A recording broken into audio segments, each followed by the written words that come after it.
আজকের ঘটনাটি আমাদের পাঠিয়েছেন ঢাকার বনানীর একটি আইটি ফার্মে কর্মরত একজন তরুণ। তার নাম রাফসান। গত সপ্তাহে সে আমাকে এই ইমেলটি পাঠিয়েছে। এটি পড়ার পর থেকে লিফটে একা উঠতে আমার নিজেরও কেমন জানি একটা ভয় কাজ করছে। ঘটনাটি একদম বাস্তব এবং রাফসানের ভাষায় এটি তার জীবনে সবথেকে ভয়ঙ্কর রাত ছিল। চলো শোনা যাক। রাফসান ঠিক যেভাবে আমাকে ইমেলটি পাঠিয়েছে আমি সেভাবে আপনাদের শোনানোর চেষ্টা করছি। বাঁধন ভাই, আমি কোনোদিন ভূত প্রেতে বিশ্বাস করতাম না, কিন্তু গত মাসের একটা ঘটনা আমার সেই বিশ্বাসকে ধুলোয় মিশিয়ে দিয়েছে। সেদিন অফিস শেষ করতে প্রায় রাত 2টা বেজে গেছিল। পুরো বিল্ডিংয়ে আমি ছাড়া আর কেউ ছিল না। আমি 10তলা থেকে লিফটের বাটন চাপলাম। লিফটটা যখন 10তলায় এলো, দরজা খুলতেই আমি ভেতরে ঢুকলাম, কিন্তু আমি অবাক হয়ে দেখলাম লিফটের ভিতরে আগে থেকেই একটা বাচ্চা মেয়ে দাঁড়িয়ে আছে। মেয়েটার পরনে একটা সাদা ফ্রক, কিন্তু তার মুখটা দেয়ালের দিকে ফেরানো। আমি মনে মনে ভাবলাম, এত রাতে এইটুকু বাচ্চা একা লিফটে কি করছে? আমি গ্রাউন্ড ফ্লোরের বাটন চেপে মেয়েটার দিকে তাকালাম, কিন্তু অদ্ভুত ব্যাপার হলো লিফটের আয়নায় আমি নিজের প্রতিফলন দেখতে পাচ্ছি, কিন্তু আমার ঠিক পাশে দাঁড়িয়ে থাকা মেয়েটার কোনো প্রতিফলন আয়নায় নেই। আমার মেরুদণ্ড থেকে একটা ঠান্ডা স্রোত বয়ে গেল।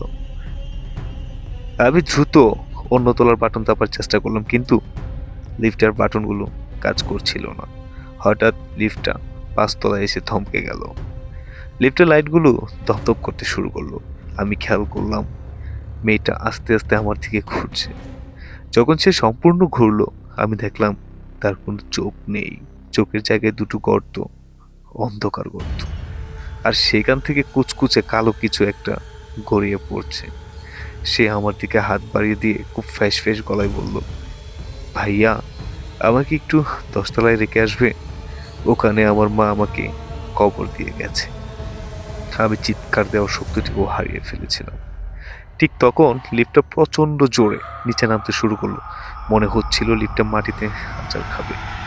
আমি চোখ বন্ধ করে আল্লাহর নাম নিতে শুরু করলাম।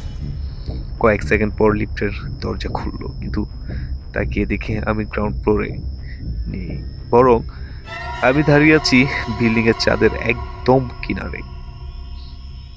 বাতাসে সেই মেয়েটার বিকট হাসির শব্দ ভেসে আসছিল। আমি কোনো মতে সেখান থেকে দৌড়ে নিচে নেমে আসি। পরে বিল্ডিং এর গার্ডের কাছে জানতে পারলাম, আজ থেকে 10 বছর আগে এক পাষণ্ড মা তার মেয়েকে লিফট শ্যাফটের ভিতরে ফেলে দিয়ে মেরে ফেলেছিল। সেই থেকে নাকি এই বিল্ডিং এ কাউকে 10তলার লিফটে একা উঠতে দেওয়া হয় না। বন্ধুরা, রাফসান সেই ঘটনার পর চাকরি ছেড়ে দিয়েছেন। আপনারাও কি কখনো লিফটে একা ওঠার সময় এমন কিছু অনুভব করেছেন? আপনার আশেপাশেও হয়তো কেউ দাঁড়িয়ে আছে যার ছায়া আপনি দেখতে পাচ্ছেন না। গল্পটি কেমন লাগলো কমেন্টে জানান।